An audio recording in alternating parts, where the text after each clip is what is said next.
evening, good evening, good evening. How you guys doing? Let me turn this down a little bit. It's some good stuff. This young man really does bring it.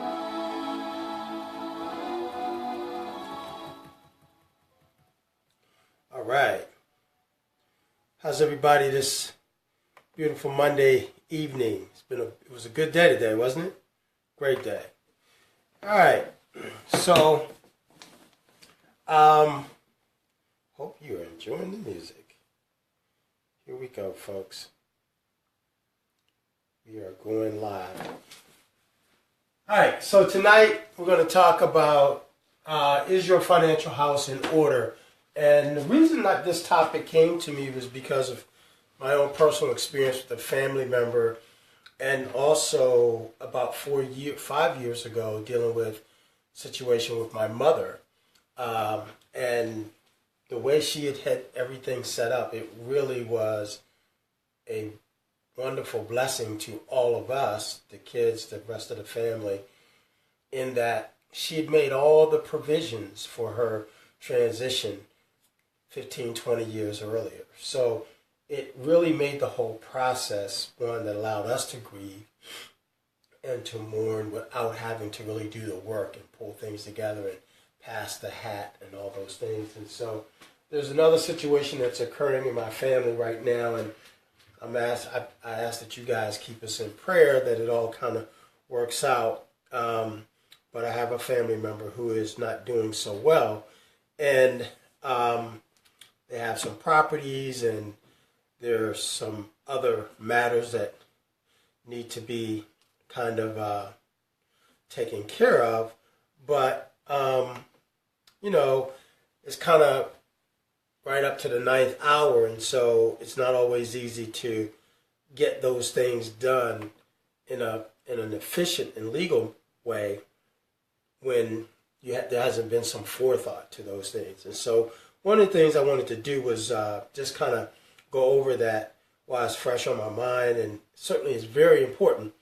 And I just wanted to kind of touch over that real quick and just share my thoughts about it, and hopefully give you some information that will help you in this process. So here we go. Let me just kind of check and see where we at, who we got. Okay, we got a couple folks. Hey, how you doing? Benita. Hey, Tizana, good to see you. Denise, how you doing?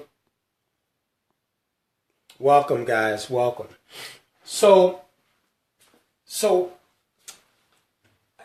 I kind of had this little analogy, and it's kind of maybe a little crazy, but bear with me.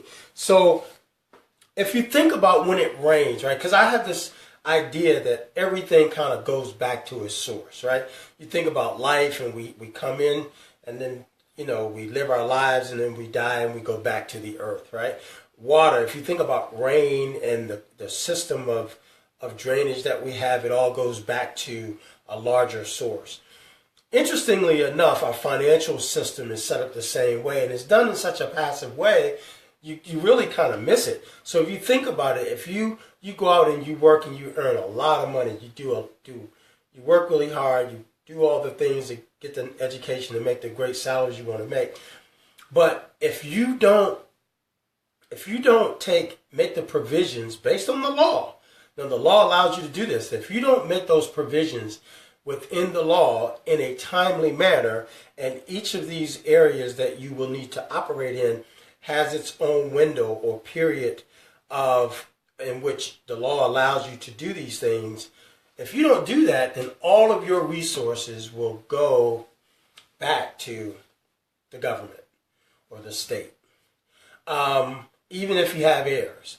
There are certain things that you have to do, and the will is one of them, but there are some other things that you have to do in terms of being able to be in control of your financial destiny and the legacy that you leave behind. And so I know each of you have heard these things, and probate is one of them, right? Probate is a big one, right?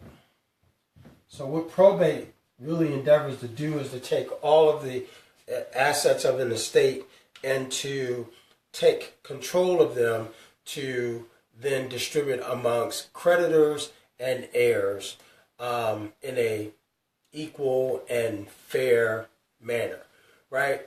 This process generally is going to tie your estate up to 2 years, in some cases more. So what happens in this, there becomes a sense of urgency.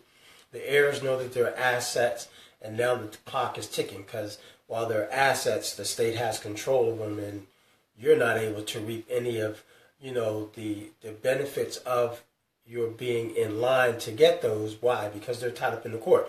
And so by the time, in most cases, and this cost, there's an administrative fee or cost to this, and so if it goes on for 2 years, every month the estate is being charged. And so that's diminishing the value of the estate.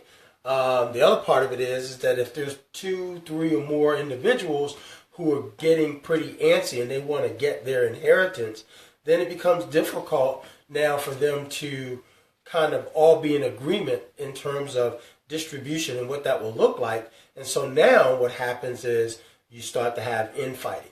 And so there are attorneys involved, the courts are involved, and in a lot of cases that estate would get bought out at probably 10, 20 cents, 30 cents on a dollar.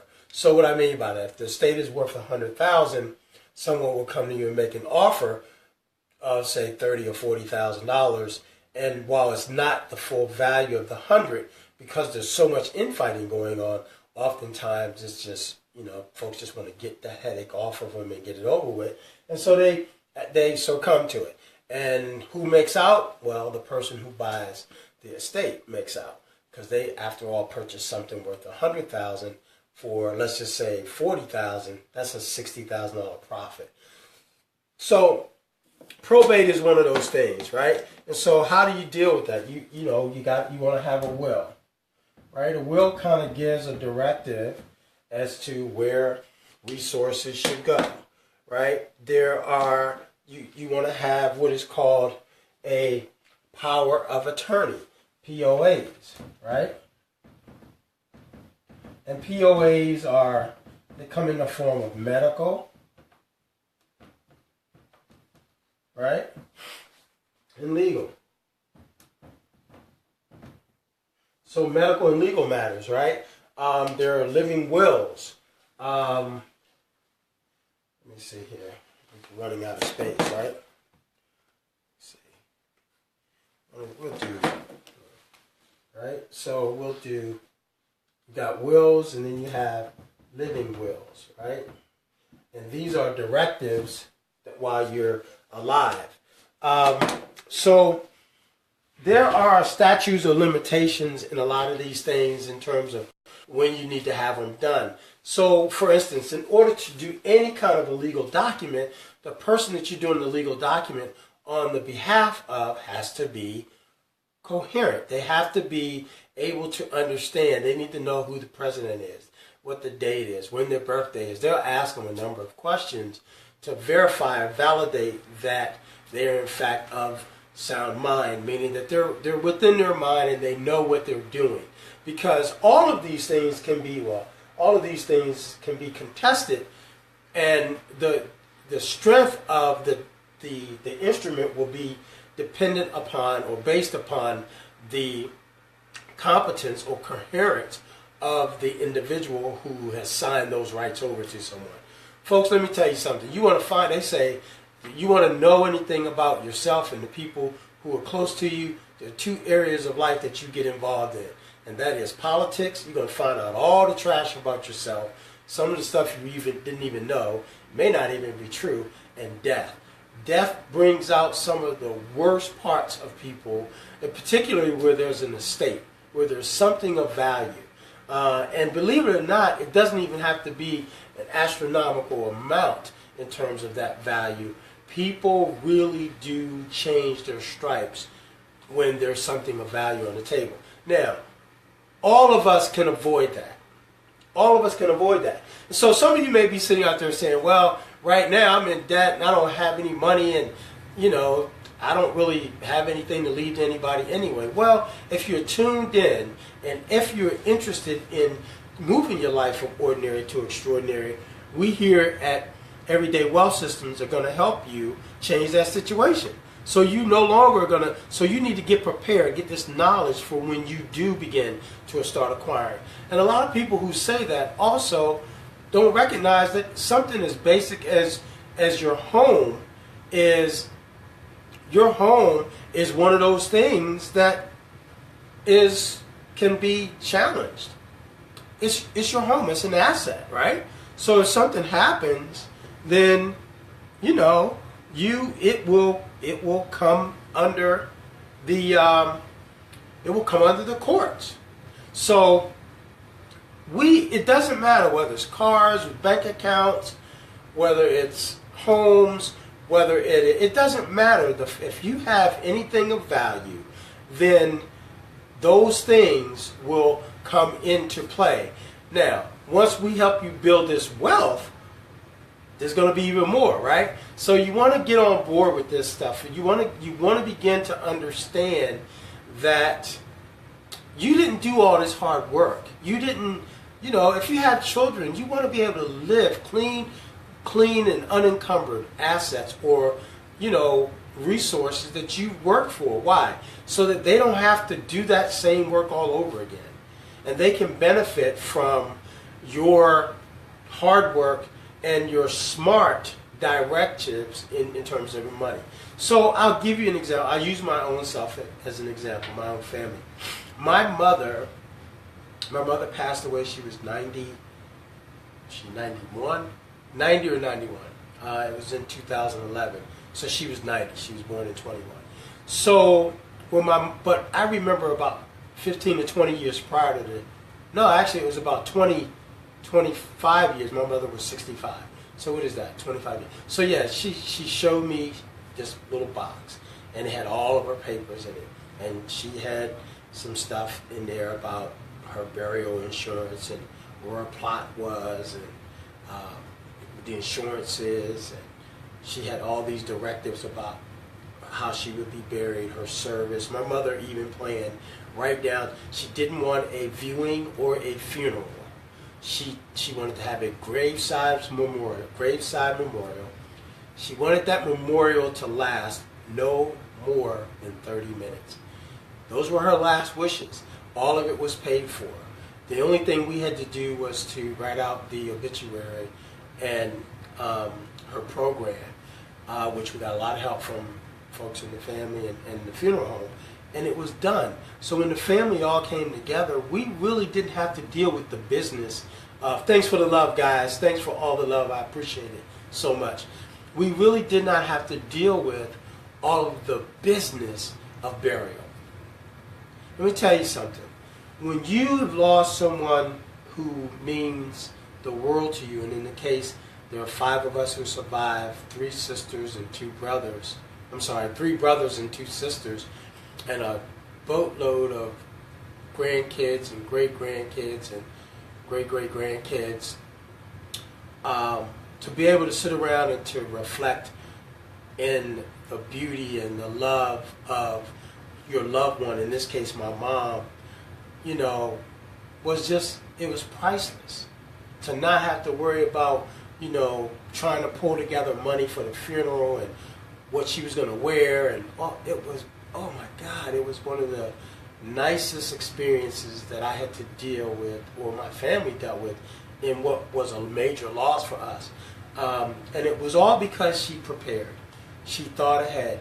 Do your children, do your family a favor, and get these matters in order. My mother had signed what is called a DNR, do not resuscitate. I know, Pamela, I think you're watching. This is right up your alley. This is the stuff that you specialize in.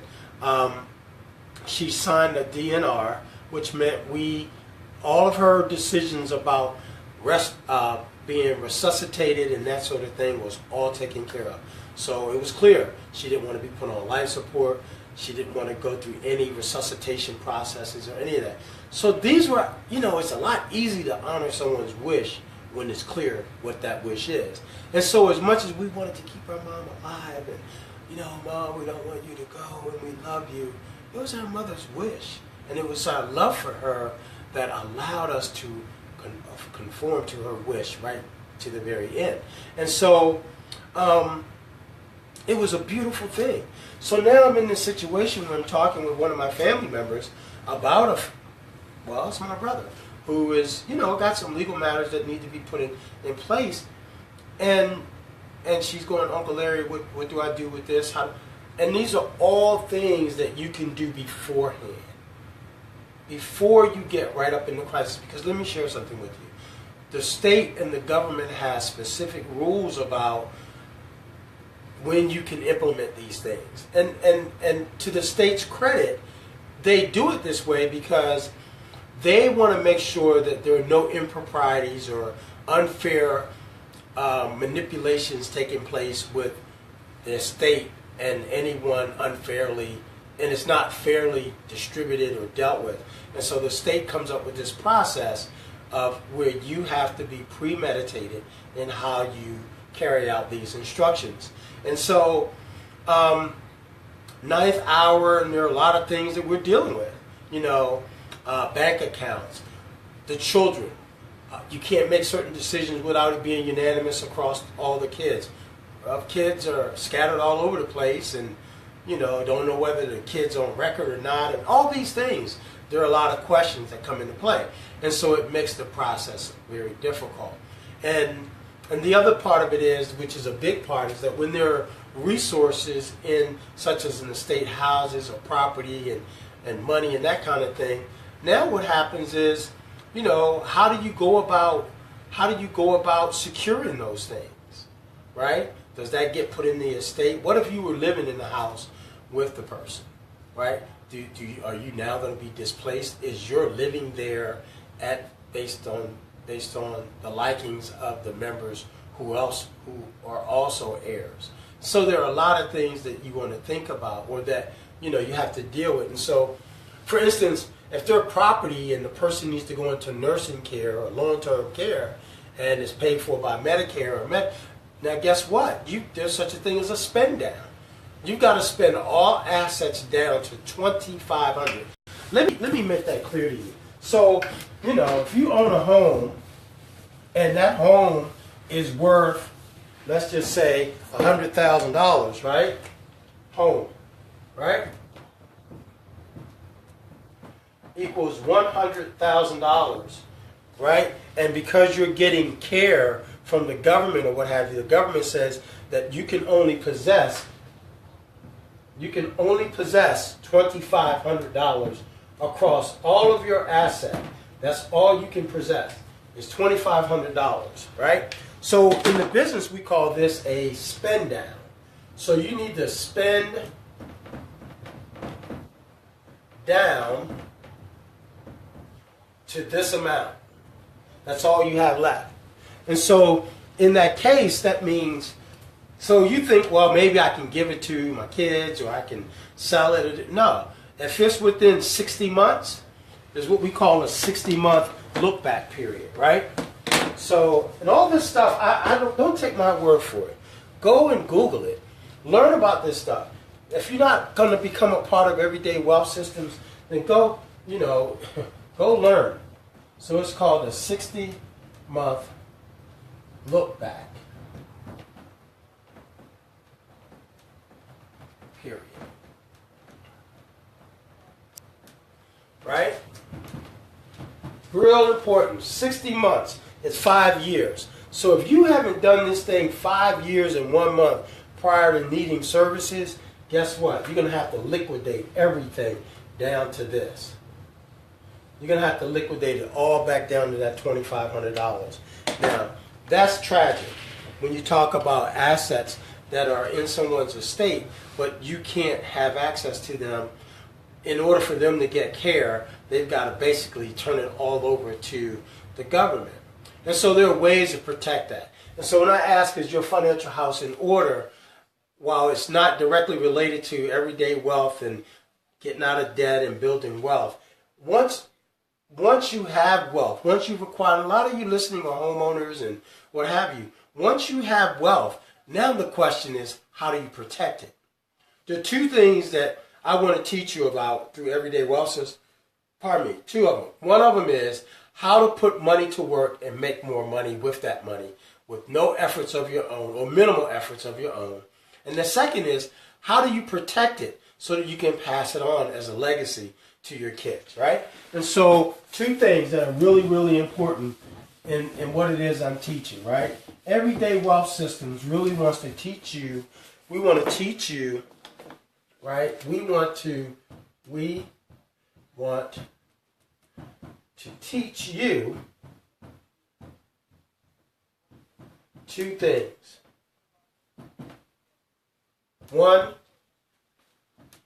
Two things. Right? One, how to, well, I guess it's three things, right? Because it's three things we want to teach you. We want to teach you how to become debt free. Right? The next thing we want to teach you is, I want to teach you how to make money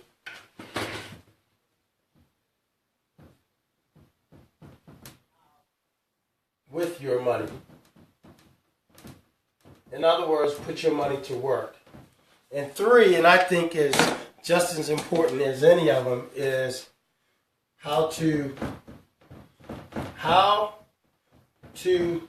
protect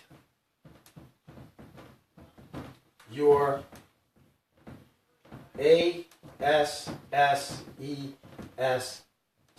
assets, right? Real important stuff. So, while tonight wasn't really a discussion on, a whole lot to do about eliminating debt and putting money to work and building wealth, it really is about preserving what you have. And so it's really, really important that you learn these things, because whether you have, a $50,000 estate, $30, $40, $50,000 estate, or a $300-400 million, $5 million estate, daggone it, it's yours. And if it's yours, you want to find a way to keep most of it. And so that's what we want to help you to do. So I kind of got off subject tonight in terms of eliminating debt and building wealth and that whole thing. And I really wanted to focus more on how to protect what you have. And so there are things called wills. There's things called living trust. There are things called irrevocable trust. There are things called revocable trust. There are foundations. There are a number of instruments, financial instruments, that you can participate in to preserve your wealth and never ever have to worry about your assets being seized or being lost to the courts. Never ever have to worry about that. And so, yeah, money is a tricky game. It really is. And so many of us, it's so difficult sometimes to deal with until we just figure we'll do like the ostrich, stick our head in the sand, and it'll all work itself out. Well, you know what? It will. For those in the courts and who position themselves to take advantage of your denial and not wanting to deal with it. You're right. It will take care of itself, but it won't benefit you. And so, as tough of a subject, and I know it's a tough subject, I'm a tough guy. I'm hard-headed. I'm dogged. I will find a way to get this message out to people who can appreciate it and who recognize the benefit of it. But it's one of those subjects, money, as much as it's almost like the lifeblood of our daily existence. But yet, we are so ignorant to all the aspects of it. And I don't mean to be harsh and sound insensitive, but there's no better word than ignorance, the lack of knowledge. There's a word that says, my people perish for lack of knowledge. And folks, we see it all the time. We're out here buying things to make ourselves look better and feel better at the cost of down the road being better. And so, money is an awesome tool to have, and like any tool, you can build beautiful. You can build beautifully, but by the same token, you can take off an arm or a leg. We've all heard of folks who working with a saw and cut off a finger, or cutting grass and cut off a toe, or different things, using a knife and slice a finger. If you don't know how to work with the tools that you have, guess what? You can do equally as much harm than you can good. And so these tools are in place for you to benefit you. But if you put your head in the sand and do not make the good use of them, guess what? They'll fail you. They will fail you every time. And so they only fail you because you don't know how to work them. Spread this knowledge, please. Share these videos. You can push a button right now and hit share. And everybody in your audience, in your family, can see this. Do so and make people aware that there's some information out here that they can benefit from. And so one of the things that I put out as a call to action is that if you are ready to start your wealth program, if you're ready to get started, then I want you to text. I want you to text the word or the phrase, I want wealth. And I want you to text that to, I want you to text that to 301-250-1088. Now, I finally figured this thing out, and let me just make sure I'm out of the way. I finally figured out how to work this thing on Facebook with my laptop and what have you. If there are any of you that have a question, please, by all means, type that question in right now. Let me do what I can do to answer it for you while we're live here on Facebook. You never know. There's no such thing as a dumb or silly question. Somebody else may have the same question. You could be a blessing to them. So if you have any questions, now's the time to shoot that question over to me, and I will do all I can to answer it for you right now. If there are any questions, I see we got 6 folks out in the audience.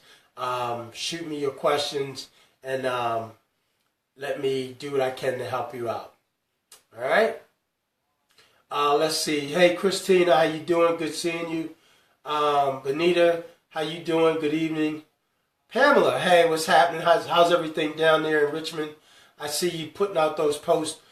I'm going to tell you guys, if you can go to Pamela, go and check out Pamela Barty's Facebook page. This young lady is putting out some tremendously helpful information about health and food.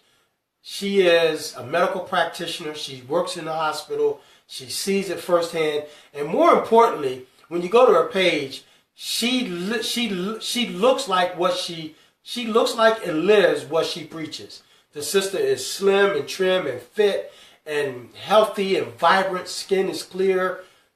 Pamela Barty, please go check out her page.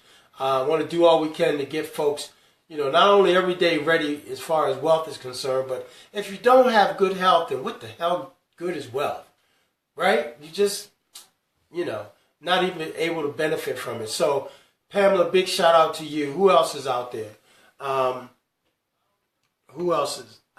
Let's see. Curtis Brooks, how you doing, Curtis? Thanks for the support, brother. Denise Jordan, thank you. Appreciate it. Let's see, who else is out there? Good, no questions. All right, guys, I'm going to do my normal sign-off at this point in time and say to you that, as I always say, that there's life after debt. And if you have a predictable income, you got a job and you're getting a salary every 2 weeks, and you're not living the life that you desire to live, we can help you at Everyday Wealth Systems move from ordinary in your life to extraordinary by taking some very simple steps, shifting your income in a way that will make it work for you and you not have to work so hard for it, and create a life for you that is just awesome. And so, to that extent, really just want to say, you know, we hope that you found some meaning in the message, and share the link, please. Please share the link. If you're ready to get started, go to text I Want Wealth to 301-250-1088. Let's get your program started for you and get this thing going. I'm looking to kick off the 1st of March, and you get a head start. The sooner you jump in, the sooner we can get together. It's going to be a virtual platform that we're going to do these teachings and instructions from, and I'm excited about it, looking forward to it. And so for those of you who are got your income tax money in process, or that process going, and you're going to be getting your money back soon, hey, we're going to get you off to a good start and take those resources and put them to work in your budget to make them work for you. Again, guys, it's been great.